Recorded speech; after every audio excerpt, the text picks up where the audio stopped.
All right, we are now recording, and this evening we have the thrill, I think, of meeting with Dan Cameron. I think Dan is a special breed of curator, and I think he's a remarkable man with several remarkable visions, about which I know some, but not enough.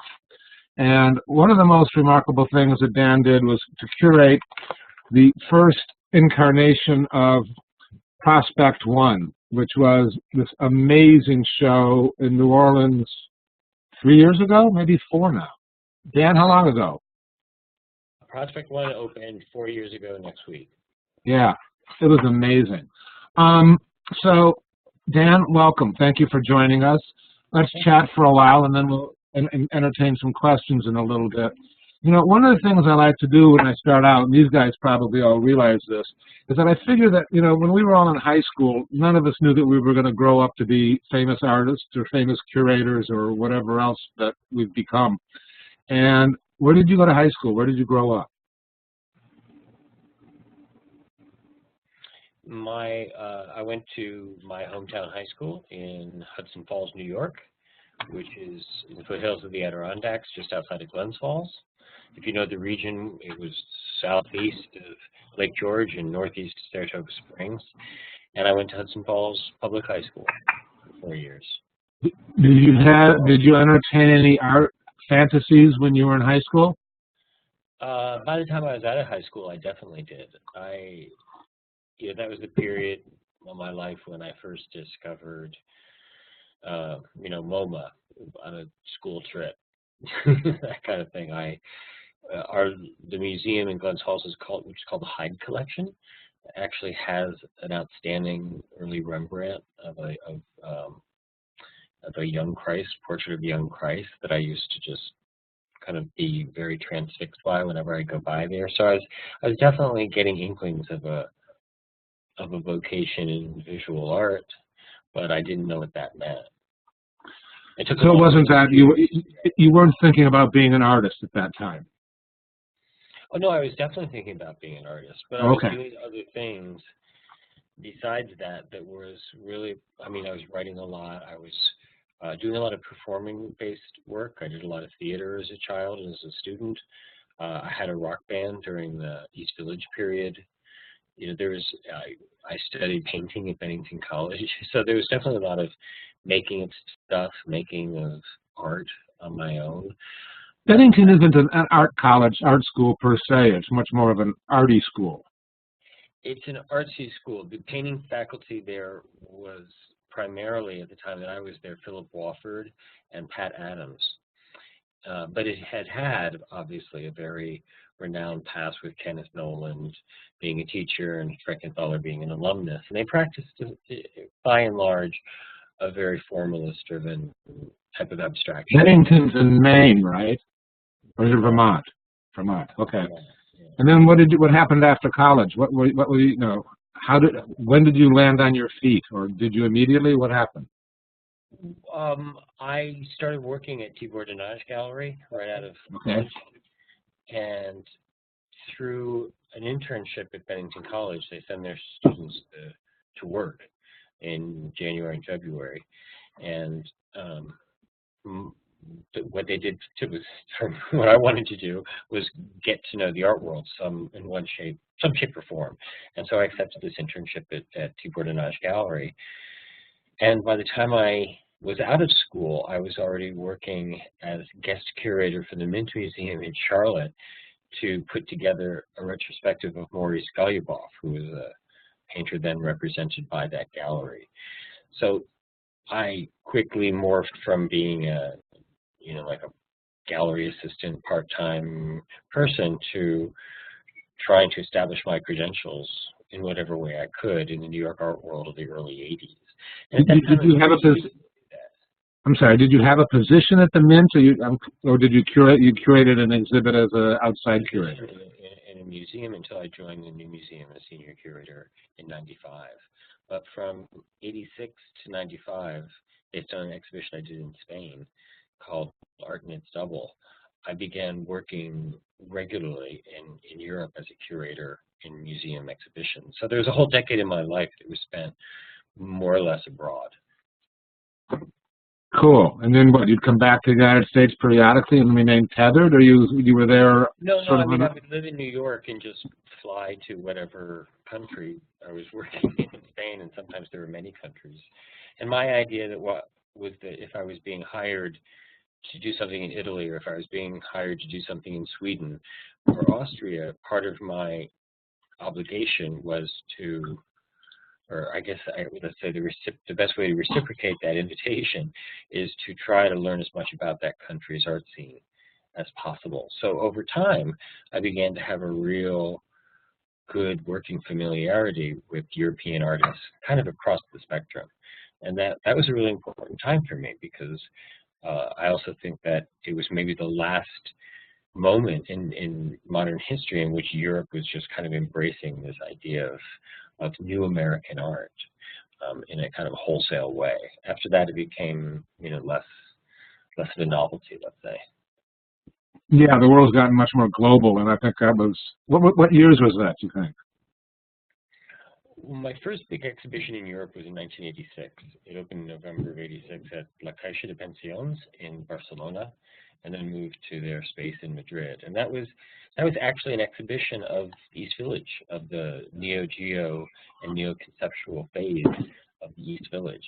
So it was a proposal that had started out as being, about Gracie Mansion and David Wojnarowicz and all these kind of classic East Village figures. But by the time the proposal had morphed into what it became, it was only about that kind of post-1985 generation that had come out of Nature Mort and International Monument. So it ended up being one of Jeff Koons' first big shows abroad. Peter Halley, Robert Gober, Sherry Levine, Louise Lawler, artists like that were really kind of put together in this, I have to say in retrospect, very privileged space.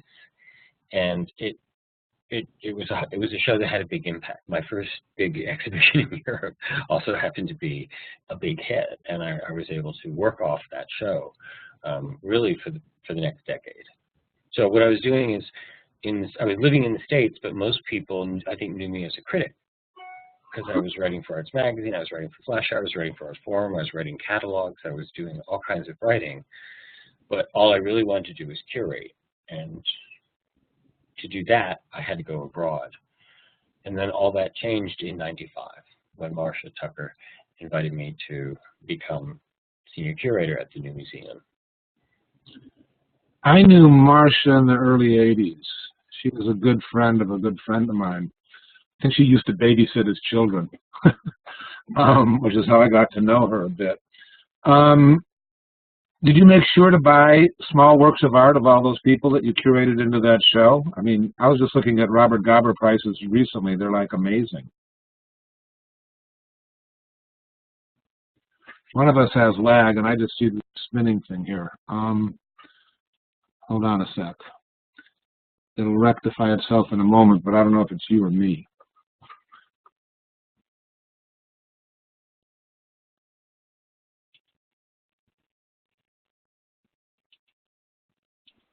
Hey, Dimitri, can you hear me? Is it me who has the problem? Yes, I can hear you. You can hear me, so But I it's can't hear Dan Dan. that's not the problem. All right. Yeah, I saw that too. So let's wait a moment. He'll be back. I'm going to mute you again. Thanks.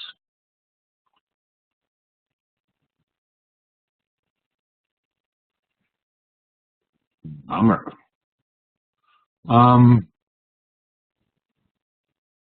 I wonder if I should try and fill the dead air. I hope Dan's back in a moment. I think he's a really remarkable curator because he has such encyclopedic knowledge and did such a wonderful job with this show in New Orleans that I really want to get to and talk about, and we'll go through this in a moment.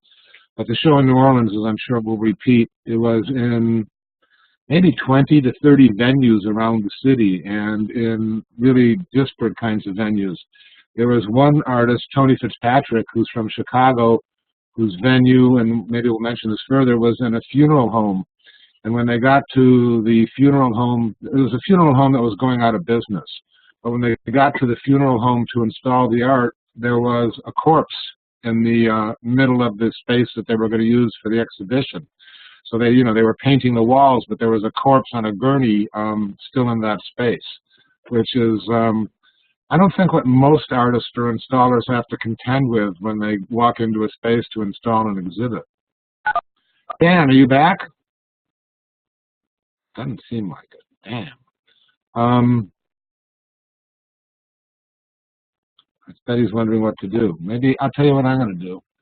I'm going to pause this recording. Let me line it up so you can see the Billy L. Bankston. All right, there we go. I'm sorry about that snafu. No worries, it happens sometimes. All right, though, because we're running out of time, and I got somebody else joining us in not too long. So, and we can go a little bit long. But let's segue to what I find really important. How is it that artists get on your radar? I mean, are you traveling all the time and you're looking, or are artists submitting things? How do you get familiar with, how do you fall in love? Like everyone else, I guess, through kind of repeated exposure over time. You think you're going to fall in love like in the moment, and it doesn't always work out that way. I think we've all had the experience of going to a gallery or even a museum and seeing an exhibition and saying, oh, I think this is just, really, really beautiful. And despite the fact that you think it's really, really beautiful, a couple of days later, you have trouble even remembering what the experience was. Certainly.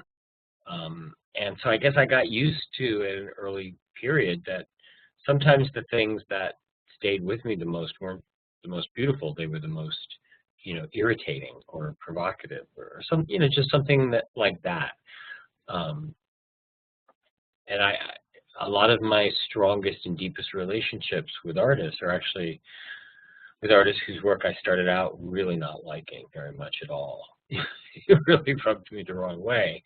But you're right, I travel all the time. Wherever I am, I try to see every pertinent exhibition within range. I just got back from a week in Mexico City, looking at artist studios there. I've been going to a lot of studios here. I just went to the... How many is a lot when you say here? Because in Chicago, most curators are lucky to get to one studio a month. How many is a lot for you? How many studios do you see a month? Well, so far the pattern that I've been following is to go to studios every other Friday. So let's say on an average month, I dedicate 2 days a month, and that's about 5 or 6 studios a day. That's pretty good. Now, how do you find out about these studios that you might want to go to? All kinds of ways. I mean, sometimes they're recommended. Sometimes artists send me things. Sometimes they're artists whose work I've come across at some point or another in an exhibition, and I try to find them. I'm really trying to keep my antenna out there in as many possible ways, including seeing the work, of my colleagues. I want to see what other curators are working on and see who they're interested in, because the chances are if you're a curator and you're excited about something, I'm at least going to want to figure out what it was in that work that made you excited. I'm in New York now. Even though I'm not primarily based in New York, I'm actually getting to New York more now than I was during the 5 years I was doing Prospect New Orleans, because I was a full-time administrator and fundraiser, and I really, all of my curatorial work during those years was depending mostly on past research or already existing research. And except for being in New Orleans, when I was going to studios and exhibitions constantly, I was not keeping up with what was going on in the rest of the country. I wasn't keeping up in what was going on in New York, which is my native city, and I certainly wasn't traveling abroad to keep up with those things. And even though I've only been back into being a museum curator for 10 months, it's startlingly clear to me once more how important travel is to do what I do, in terms of being able to expose yourself with as much art as you can. But if I'm in New York on a Saturday, all day Saturday is spent in galleries. If I'm around here on a Saturday, all day Saturday is spent in galleries. How much art do you look at that is by artists who are not represented? I would say, certainly minority, but probably as much as like a fifth or a fourth. Going to alternative spaces, you very often see work that's not represented. Some of the studios I go to are of artists who don't have galleries, and that's not all that unusual, because chances are if I seen the work and it's not at a gallery, and it's going to be in their own studios. So I would say I'm going to say keep that figure maybe between a fifth and a fourth of what I see is not represented. Cool. Was the Prospect New Orleans show your idea? Yes. You should be really proud of that. You could have retired. I mean, that's just an amazing, that was one of the best, I can't think of a better art experience. You know, the whole thing was just really, really wonderful. And I mean, how many artists were in the show? 86. Well, and how many? I'm sorry, 81. 81. And how many venues were there? There were about 24 venues. And you know that when Tony Fitzpatrick was installing, or there's people, and he perhaps were installing his exhibit, there was still a corpse in the room? Yeah, the day they moved in to start the install. There was... I don't think that's normal. Well, but there's nothing about doing something like a big contemporary art exhibition in a city like New Orleans that you should expect to be normal. Because for sure. Normal for New Orleans is kind of upside down for the rest of the world. It was really beautiful. And I was just talking to Sanford Biggers last week. I thought his piece was just brilliant. I thought there was a lot of great stuff in that show. I agree. I think a lot of artists really embraced the cause as something that was, you know, because I think the market was so kind of overheated at that point. It seemed so many discussions about art turned into discussions about marketing and sales and negotiations or whatever. And so there was this, I think one of the things that Prospect did is it kind of brought a lot of the idealism of what people were doing back to the forefront. You know, that people, there was no money to be made. There was really, it wasn't a career thing. It was something that you did because you thought art could make a difference. And I would say like 95% of the artists who were invited in the show met or exceeded my expectations. And that's rare when that happens. And I think a lot of it had to do with how people felt about what had happened to the city of New Orleans after Katrina. Well, immediately after Katrina, and then a year or two after as well. Are you comfortable transitioning back to being a museum curator? Has that been an easy transition or difficult because of the vibrancy of the New Orleans and challenges of the New Orleans experience? Well, you know, New Orleans was a major part of my life before Katrina and before Prospect, and it continues to be a major part of my life. You know, even though I'm here in California, you know, you can be based in New Orleans for a long time and continue to learn things. But I do think that in the time that I spent there, you know, the 5 years that I was really dedicated there, I think I absorbed most of the kind of, you know, most of the kind of really significant practice that was going on in the city somehow wound up on my radar screen. I mean, now that artists are flooding to New Orleans, no pun intended, and can kind of like move there and live there and embrace New Orleans as a new art center, I understand that in another year or two, I'm going to be completely out of the loop as far as new art there is concerned. But, you know, I used to think that I knew a lot about Southern California art, Paul. Yeah. And I know a little bit.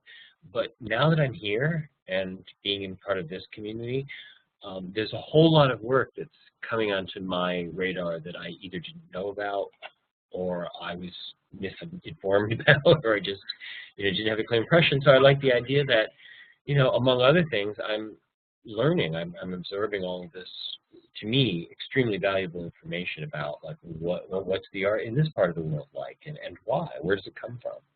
I find that Los Angeles is really loyal to their people, or that Southern California is. And I don't think most East Coast galleries that have tried to open a space in Los Angeles have done particularly well. I find that they are really powerfully supporting their own. I think the, what was it, PST, was that a Pacific Standard Time show? Was a powerful, powerful experience. For you guys who are not familiar with it, I think it was stimulated by the Getty Museum, and at least Getty provided a lot of funding. But I'm thinking that at least 10, 12 museums had show that was honoring the history of California art, perhaps dating from Ferris in 1960 maybe, and including material from up to the present. And then an awful lot of art galleries participated in the same notion. I think that was really strong, and I think other cities should honor their own to the same extent. Yeah, and I mean, not every city has a Getty Foundation that's there to provide the leadership for that. Yeah, well, that's a problem. Yeah. But I also think that Los Angeles has a problem, or has historically had a problem vis-a-vis New York. It's very different than, say, Chicago's relationship to New York, where I think there's a lot of mutual support because Chicago and New York really aren't all that far apart. I think LA always felt deservedly or so that it was snubbed by New York, that it was kind of looked down on by East Coasters, and so I think that there's this ongoing effort to really kind of prove, even if they have to prove it again and again and again, that California art is as good as art being made, not just in New York, but anywhere else in the world. And so I think that this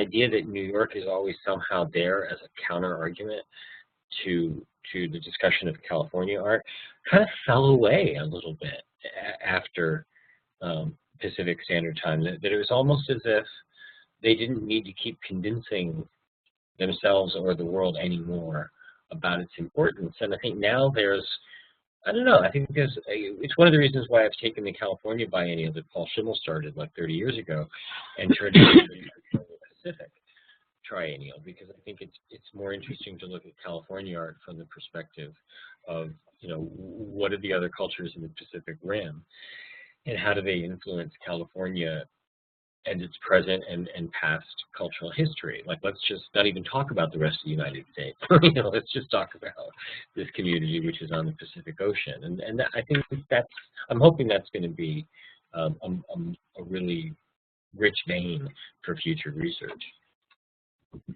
I think that sounds good. Talk to me a moment about art fairs. Do you go to them? Do you like them? What do you think? I'm currently taking a bit of a distance from art fairs. I've had a very, very kind of cyclical relationship with them, where I started out thinking they were great, and then I have had periods of thinking that they can be very damaging. This year I went to a lot of art fairs, and I think that for the next several months I'm not going to go to very many. We're not the kind of museum that, swans are board member collectors around an art fair to swoop up millions of dollars of art. That's just not the kind of institution we are. So the work that I have to do at an art fair is sort of straightforward and limited, and it's also work that can maybe be done just as well at a gallery or at a museum, which is what I enjoy. I like seeing an exhibition in a gallery. I like seeing an exhibition in a museum. And that's one of the reasons I'm de-emphasizing art fairs, is I want to give myself a little bit more enjoyment and not just talent. Other curators we've spoken to say that art fairs are important because that's where they have the opportunity to see the most art. And that, and one of the things, I'm sorry, say it again? To see the most art, you said. Yes. But, you're seeing it in such a bastardized situation where everything is sort of like existing out of context. And you often don't have an exhibit where, you can really get a decent sense of what's going on. That I appreciate, what you're saying about it, because, I don't know, pardon the expression, but there's greater purity to what you're doing. Well, yeah, I mean, it's my own experience of art in the ideal circumstances, usually in a situation that's contemplative, and that's my experience. Or at the very least, where the artist is the one who's kind of in control of the mise en scène, where there's, you don't use traffic of art there. You have a controlled environment that feels, that feels very nice. So I'll go to art fairs, and they're definitely very, very valuable for information, and they're even more valuable from a social standpoint. They really make. Oh yeah, totally. That's the fun part. Meeting up with your colleagues and your friends, and artists and seeing people, they make it into kind of a primary function, and looking at the art becomes sort of, at least that's my experience. I know people who can concentrate really well on art while socializing. I can't quite as well. I can socialize well, but then I have to take a deep breath and reorient myself, and then go look at some art really seriously. I suspect they're faking it. Let's let some of the people out here ask you some questions, but let me ask you first. So wait, you've been at the Orange County Museum of Art now, you said 10 months? Almost 10 months. When will are you curating exhibits yet? Yeah, I co-curated the exhibition that opened last week. It's a show called OC Collects that really is sort of a greatest hits of the last 50 years, but organized entirely from Orange County private collections, 20 of them. And that was a nice show to do, because the idea of that Orange County has great collections is actually a little counterintuitive, including to people who live here. So the idea that we could actually make a very nice show by just taking the creme de la creme of these collections turned out to How be... far is the museum from LACMA, the LA County Museum of Art? How far away are you from downtown? Well, that's not quite downtown, but how far are you away from Art Center LA? Well, from Culver City, we're 35 miles, 40 miles. Okay. I mean, I live in Long Beach, which is exactly halfway between the museum and, say, Suzanne Fieldmetter's gallery, Blum and Poe. And so, yeah, so if you take that 20 and add the other 20, you get 40. And then getting to LACMA would maybe be another 5 or 10 miles. Have you seen the space shuttle yet? No. Haven't been able to do that. I didn't see the rock when I was going through the streets either. I mean, LA's been just finding ways to stay in the news. It's been pretty fascinating. All right, you guys out there, who has there we go. All right, Lynn, go ahead. Hi, Dan. Thanks for meeting with us. I just have a question. If you had some advice to give to artists who are starting out, based on what you see all the time, what would that be? For example, are you going to studios and you see some people doing a lot of things right, and then other people doing things wrong, and you see it all the time? I'm just kind of curious what that would be. Great question. Well, you see some people, I got the question, but I didn't get the last sentence so well. You said you see stuff that artists are doing wrong and you see stuff that artists are doing right. What advice do you have for artists who are getting going? I think the biggest piece of advice I would give to artists who are getting going right now is to look around the artists that just kind of give a good, critical, objective, kind of summary study of all the artists around you, and align yourself with the ones whose work you feel the strongest connection with, and as much as possible try to do things collectively. It's one of the things I really learned from New Orleans, is that when these artists didn't have anything at all, at least they had each other, and through kind of joining forces, they really got the attention, not just of me or other curators, but they got the attention of the entire city. What do you mean by collaborating? Do you mean making one work of art together, or do you mean maintaining your individual integrity and cooperating on a larger vision? Well, I think that the one option that's always open for artists is to try to work cooperatively in terms of an exhibition structure. So starting a small space, or doing a pop-up gallery, or doing an exhibition where you're curating the 5 artists whose work that you like the best, who are your peers, and just proposing it to an already existing space in the area. But I think today it's much, better and less, less isolating for artists to feel like they're working together towards something. And, obviously some artists become more successful than others, but I think when you're starting out, it's really it has a lot more to do with you and your peers than you really maybe think it does. Cool. Hold on. Who else has a question here? I can't believe I don't see more hands. There we go. Yes, Dimitri. Yeah, thanks, Dan. Very interesting. A couple of questions. You just mentioned pop-up galleries. I had a relationship with a gallerist, and we didn't have a contract or anything like that. She was just selling out of her home.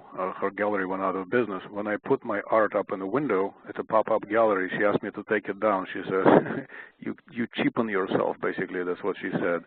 And the other question is, do you pay attention to the studio when you visit the artist?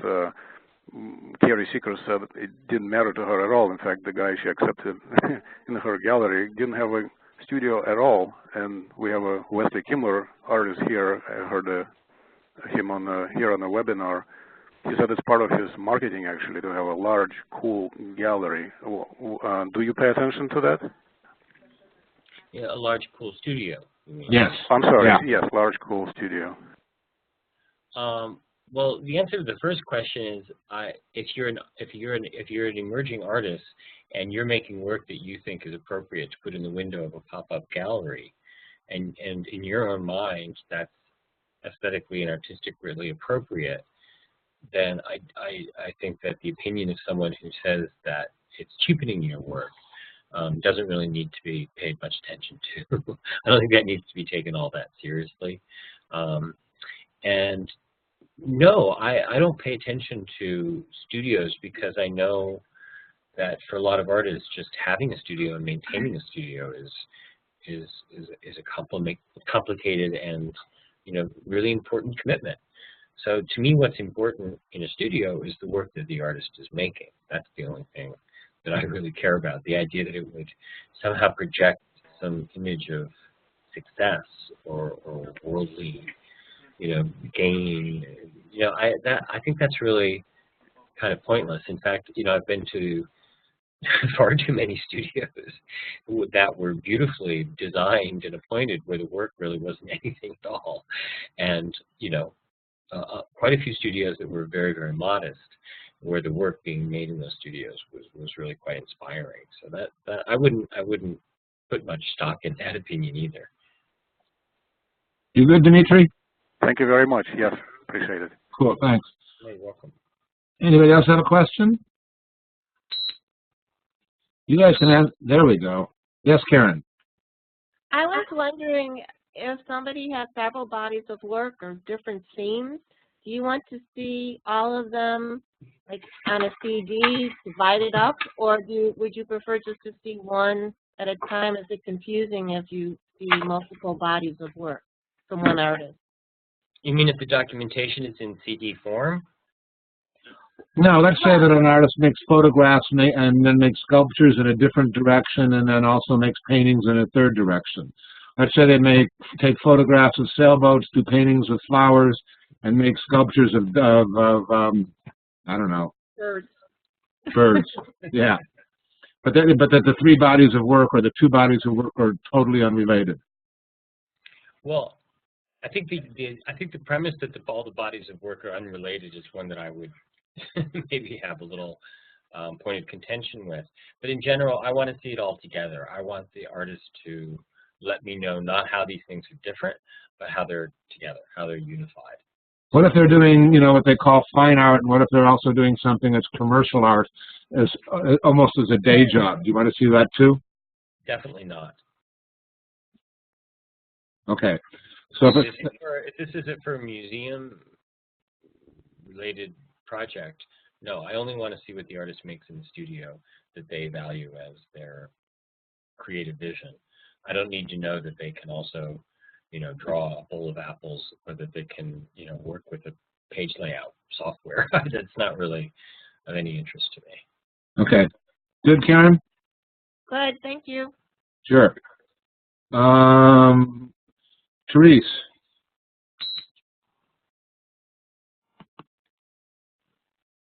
Therese, you there? You hear me? Now I can, yes. Go ahead, please. Okay. And now I can't.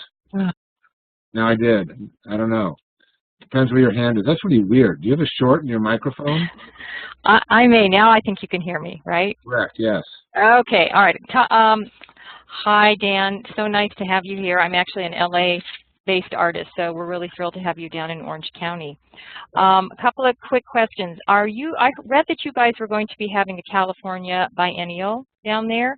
How, if that's true, how is that going to compete with the one that they have at the Hammer, or is it related? And then my second question is, if you are going to curate a show with like-minded artists, is it appropriate for you to have your own work in that show? Okay, first, I'm going to answer the second question first.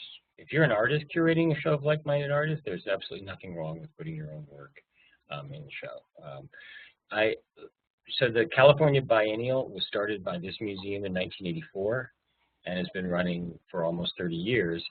And the decision was made to either revamp it or quit or stop. And that was kind of given to me when I started the job. And after some time of thinking about it and thinking about Pacific Standard Time, I decided that I wanted to propose it to the museum as a California-Pacific Triennial. So whereas the original idea for doing a California-based biennial originated and was developed and run all those years by this museum, we're going in a different direction. So what the Hammer is doing is what the Hammer is doing, and they're more than welcome to do a LA Biennial. So we're veering off now to making an international survey exhibition. Because we think that's much more valuable in terms of what our program is about and what our mission is. That's really cool. You can't help but modify the landscape. You're re-landscaping the whole art scene. It's really cool. Again. Well, I thought there were international survey shows here, and it turned out the last one was Insight, the San Diego-Tijuana cross-border thing that was going on, and the last edition of that was some years ago. So all contemporary art exhibitions in LA since that time have been either American by assumption or kind of single nationality biennials, and with very few exceptions. There have only been a couple of shows that really are kind of international in their inception. And I thought maybe since that's an area that I'm comfortable working with, that could be a way that I can make a really positive contribution to what's going on here. So that's why I just got back from Mexico and Korea and Australia and all these other, Vancouver, all these other places doing studio visits and seeing museum shows. So wait a minute. Is this museum, this survey happening because you think the survey should happen, or because you like to travel? It's because I really want to do the exhibition. I like to travel, but the kind of travel at the pace that you have to do it. Yeah, it's nuts. There's not a lot of pleasure involved. I got to tell you, the art is a pleasure, but it's a little bit of an endurance test, because in order to make these trips and then get back and kind of manage things here at home base. Yeah, and jump in a webinar, it's a challenge. I got it. I have to cut corners a lot. Rita, go ahead. Oh, thank you. Thanks, Dan, for speaking with us tonight. I'm a little bit curious about your process, how you not come up with the ideas for shows, but how you pull them together. Does it start generally with an artist or a conversation between like artwork, or do you have the idea first and then search for the artist to fulfill your concept? Well, it never happens the latter way. I don't think of myself really as someone who has ideas beyond what comes out of the art that I'm experiencing. So usually if it's not a single artist's work, it's let's say a series or a succession of art encounters over a period of time that will cause me to start rethinking something or get me interested in an area that I hadn't really been as interested in. And sometimes circumstances just happen that change the direction of a project or make something important. Like I didn't want a hurricane to happen in New Orleans, but once a hurricane happened in New Orleans, it turned out that every visual artist in New Orleans had my phone number. And so I was the person they started calling, and that led to that. Once I looked at New Orleans as a potential city for a biennial, then of course everything I saw reinforced that conclusion. But I'd been going to New Orleans for almost 20 years before Katrina, and it never occurred to me that it would be a good city for biennial until then. So I mean, that to me is an example of you know, it's really the circumstances that inspire things, at least in terms of new ideas, and then it's the art that I'm seeing. You know, I try to keep notes on everything that I see so that I'm always able to look back and kind of cover my field notes over a period of time. And then I collect a lot of archive material. I keep everything that I collect very carefully organized so that I can always reference it. And that really helps, being able to go back over the history of things I've seen, the artists that I've seen. You know, whenever I have an idea and I'm putting something together, there's a certain point where I want to just be in a room with my archive alone for 3 days, so I can just suss it out and try to make sense of it like that. Cool. Great. Thank you. Carol, your turn. Hi, I'm also a California artist, Northern California. I met you briefly. You visited Kala about, I think, 3 years ago. Having some trouble with the sound. Can you sit closer to the microphone? Oh, here, let me put it. Is that better? It's a bit better, yeah. Okay. I said I met you about 3 years ago. You visited Kala in Berkeley. Sure. Yeah. And did the presentation about Prospect, which was going to be 2, still evolving, I assume. The question was, on the show your curating, that triennial or biennial, is that going to be international and California, or just It's primarily the entire international? Pacific Rim. Okay. So there'll be, let's say, 32, 33 artists maybe. And of that group, maybe a quarter, a third will be California, and the rest will be from other countries or other states. Okay. So the idea could be Oregon. Yes, Portland artists, Seattle artists. I like to say it goes from Vancouver to Santiago, and then from Sydney to Seoul. So you're leaving Juneau out, huh? Yeah. And I'm leaving out Vladivostok too. I haven't had sufficient reports from either of those places that make me want to jump on a plane and go there. I got it. Yeah, I hear you. That's cool. All right. And one last piece of that is that's 2013. That's happening in 8 months. Whoa! Whoa! That's soon. Exciting. Yeah. The art's going to be wet. That's awesome. In the pipeline. Yep, indeed. Okay, cool. Maybe we're getting ready to move on soon. Laura, did you have a question? Yeah, I did. Go ahead. Great. Thanks for meeting with us, Dan. So I sort of have a question. Since you've been to so many different cities everywhere, let's say you're thinking of, as a emerging artist, you're thinking of like moving somewhere and setting up shop. And I know that it varies from person to person, and we all have our own philosophies about where we'd like to live. But are there any cities like in the U.S. that you would suggest, or things that you should consider before moving to a city, in terms of your opinion, for developing your work and having showing and networking and all those sort of things? Like, if you could live anywhere in the U.S., like, what would be your top 5 cities for art or artists? Well, if I don't know, if I was a young artist, I would seriously consider New Orleans. It's a very, it's a city that happens to have a low cost of living and a very high quality of life. And I think for artists, that's a very nice balance, that it doesn't cost an arm and a leg to live there, but you can create a very nice life for yourself. It also has the art world is a real community there, and people are very welcoming and nurturing and non-competitive with each other. But, having said that, where are you? I'm currently about 2 hours north of Chicago. I'm pretty much considering moving to Chicago. I've kind of bounced around a lot. I've lived in like Texas, New Mexico, Portland, Oregon, some other places too. Yeah, so I've kind of moved around, but I don't really know what to do about that. Well, I had a very interesting experience in Mexico City last week, because I hadn't been as aware until this visit of how large the expat American art community is there. I realized I had friends from the old East Village days who essentially, by 1990, they'd left New York. They were just, this is not the city we love. We're out of here.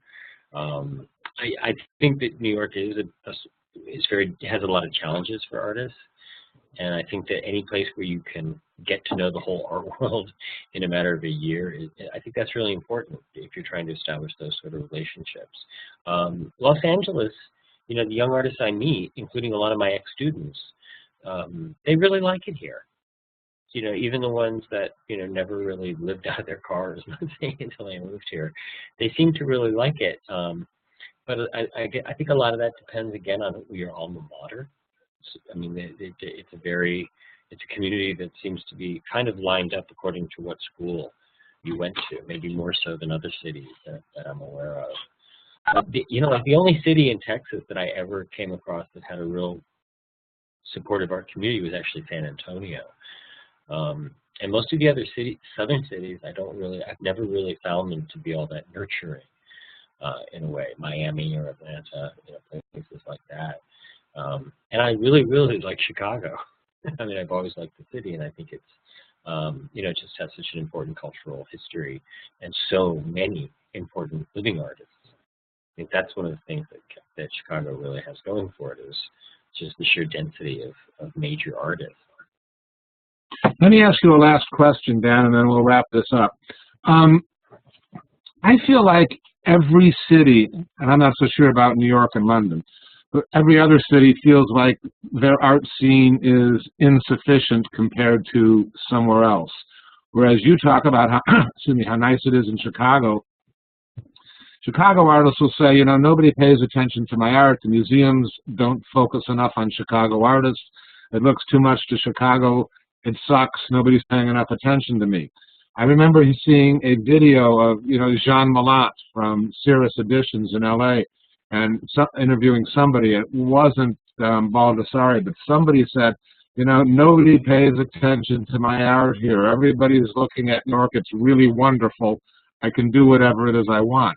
Do you find that many cities are insecure, or the artists there feel like there's not enough art criticism, there's not enough going on, that it's better somewhere else? Well, I think that, something happened in the 90s, and I think the impact is still being felt, which is that more and more art communities are basing, their productions are geared for export. Berlin is a perfect example. I mean, right. Berlin imports almost no art at all. It has very few collectors of significance. It has a handful of pretty wild museums and thousands and thousands of artists, including many who are very, very, very, very successful. But nothing is ever centered on who your Berlin gallery is. It's all about you live in Berlin because there are other artists there, and everybody works, and then maybe you see each other at night or on the weekend. And 90% of the work that's made in Berlin is for export. And so I think that there's now this kind of growing awareness that although every artist wants to have, a big success, and you want to have a big success in your hometown, more and more artists, when they have success, are encountering it thousands of miles away from where they live. And that's a really we're at an odd moment historically that way, where you can be an artist, living in LA, and your main gallery is in Paris, or you can be an artist living in Chicago, and your main gallery is in London, and no one around you gets to see that work. It's all based on, kind of moving artwork around the world as much as possible.